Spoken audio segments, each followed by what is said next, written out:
Tervetuloa Näsjärven Lohikunkun kipparikokoukseen. Käydään läpi tärkeimmät säännöt ja muutamia yleisiä asioita. Kilpailun johtaja on Jani Heinonen. Kilpailun aikana tarvittaessa voitte ottaa häneen yhteyttä. Kilpailupäivä on lauantai 31. päivä 10. ja kilpailukeskuksena toimii juhlaravintola Maisa. Paikan päällä siis ei ole kipparikokousta, vaan se pidetään tässä ja nyt. Lauantaina järvelle on satamasta riippumaton lähtö. Vieheet saa laskea kello 8.30 vesiin. Punnituksessa ravintola Maisan terassialueella tulee olla viimeistään kello 16 tasan. Erillisiä siirtymäaikoja ei ole. Tulokset julkistetaan ja palkinnot jaetaan heti punnituksen päättymisen jälkeen noin kello 16.15, jos tiedossa ei ole saapuvia protesteja. Kilpailukeskuksessa ei siis lauantai-aamuna ole ilmoittautumista, vaan kaikki ilmoittautumiset yhdistyksen verkkosivujen kautta näsijärvi.fi/lohikunkku. Osallistumismaksu on 50 venekunta tai 25 € yksinuistelijalta ja se maksetaan ennakkoon yhdistyksen tilille. Maksun pitää olla päivätty viimeistään perjantaille 30. päivä ja siitä on pyydettäessä esitettävä kuitti punnituksen yhteydessä. Kilpailukalat on järvilohi ja eväleikattu taimen, molemmilla alamitta 61 senttiä. Rasvaevällinen taimen on rauhoitettu, se ei ole kilpailukala ja se on luonnollisesti aina vapautettava. Vain yksi kala venekuntaa kohden punnitaan.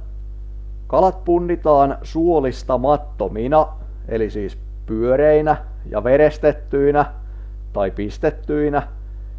Järjestäjä ottaa kaloista suomunäytteet.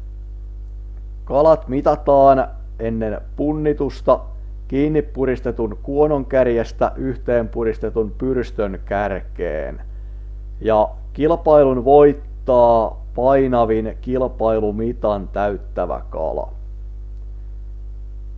Ensimmäinen kilpailun johtajalle mitan täyttävä kilpailukala saa koronalohitittelin. Koronalohen saanut venekunta palkitaan erillisellä tavarapalkinnolla ja venekunta osallistuu samalla kalalla suurimman kalan kilpailuun. Toisin kuin pormestarin lohi aikaisemmin, niin tätä koronalohta ei luovuteta kenellekään, vaan kalan saanut venekunta pitää sen itse. Jos koronalohen saanut venekunta saa kilpailun aikana toisen koronalohta suuremman kilpailukalan, osallistuu suurempi kala kyseisen venekunnan osalta suurimman kalan kilpailuun. Siis tässä tapauksessa venekunta voi tuoda poikkeuksellisesti punnitukseen 2 kalaa. Kilpailualue on merkitty kilpailukarttaan. Kilpailualueen rajat eivät kuulu kilpailualueeseen. Kilpailun aikana rantautuminen on sallittu ainoastaan kilpailukeskuksessa. Hätätilanteessa tapahtuvasta rantautumisesta on välittömästi ilmoitettava kilpailun johtajalle. Asuttuihin rantoihin on pidettävä riittävästi etäisyyttä. Rakentamattomiin rantoihin tai jos asukkaat eivät selvästi ole paikalla, etäisyys voi olla pienempi. Jokainen käyttää maalaisjärkeään asiassa. Vesillä on voimassa väistämissäännöt ja niitä tulee noudattaa. Tapahtuman on tarkoitus olla treffihenkinen ja kanssakilpailijoita kohtaan tulee noudattaa rehtiä kilpailuhenkeä. Tämä koskee muun muassa vesillä liikkumista, radioliikennettä ja sosiaalista mediaa. Pyyntitavoista on sallittu ainoastaan vetouistelu. Vapojen määrä on rajoitettu 10 kappaleeseen. Vieheiden määrää ei ole rajoitettu. Plaanareihin, niiden etäisyyksiin veneestä, muihin uistelussa käytettäviin apuvälineisiin ja laitteisiin ei aseteta rajoituksia. Plaanarikelkat on merkittävä lipuin. Lisäksi pyydetään kiinnittää huomioita vapautuspituuksiin. Siellä jos on hiukan ahtaita paikkoja ja tilanteita, niin semmoset 100 metrin vaparit siellä plaanarin perässä saattaa aiheuttaa pieniä yllätyksiä. Protestit ja riita-asiat ratkaisee tarvittaessa kokoon kutsuttava tuomarineuvosto. Jokainen kilpailija kilpailee omalla vastuullaan. Jokainen kippari on vastuussa veneensä tai muun kaluston aiheuttamista vahingoista. Jos esimerkiksi kiinteille pyydyksille aiheutuu vahinkoa, on sitä ilmoitettava viipymättä kilpailun johtajalle. Järjestäjällä on oikeus perua, siirtää tai keskeyttää kilpailu.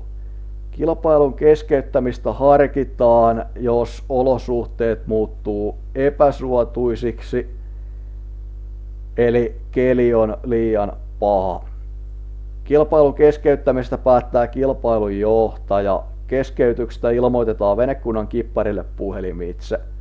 Tällä hetkellä sääennuste näyttää ihan asialliselta ja näin tuskin tarvii toimia, että kilpailu pystytään vetämään alusta loppuun ihan normaalisti.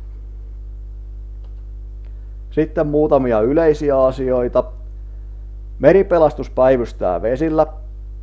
Käytetään trossipalvelunumeroa 0800 302 230, jos jotain sattuu ja tarvitaan apua. Vaikka trossipassia ei olisikaan, niin kilpailun aikana kilpailuun osallistuville veneille avunannot meripelastus tarjoaa ilmaiseksi. VHF-kanava 72 on vakiintunut uistelijoiden väliseen liikenteeseen. Käytetään sitä. Viikolla 43 Näsijärven kalatalousalue on istuttanut Koljonselälle taimenia. Kalat on semmosia puolikilosia ja vähän siitä ylöspäin. Jos käy niin, että törmäätte istariparveen, niin suositellaan, että hieman vaihdatte paikkaa. Se ehkä ihan siitä istariparvesta on epätodennäköistä se mittakala onkia. Ja lisäksi niille, jotka lähtee maisasta vesille, niin rauhoitetaan sitä satamaliikennettä sen verran, että vasta ensimmäiseltä reimarilta, joka jää siis veneen vasemmalle puolelle, tai vasta sen jälkeen seuraavalta kahdelta reimarilta, jotka muodostaa ikään kuin portin, niin nostetaan vene liukuun. Ja tietysti palatessa toisinpäin, että otetaan siellä reimareiden tasalla vene pois liuusta ja ajellaan siinä satama-alueella rauhallisesti, vaikka siinä nyt tänä vuonna vähemmän veneitä onkin varmaan yhtäaikaisesti lähdössä vesille. Ruokailut on tuttuun tapaan punnituksen jälkeen ja tietysti siellä Maisan ravintolassa noudatetaan ravintolan antamia näitä turvaohjeita.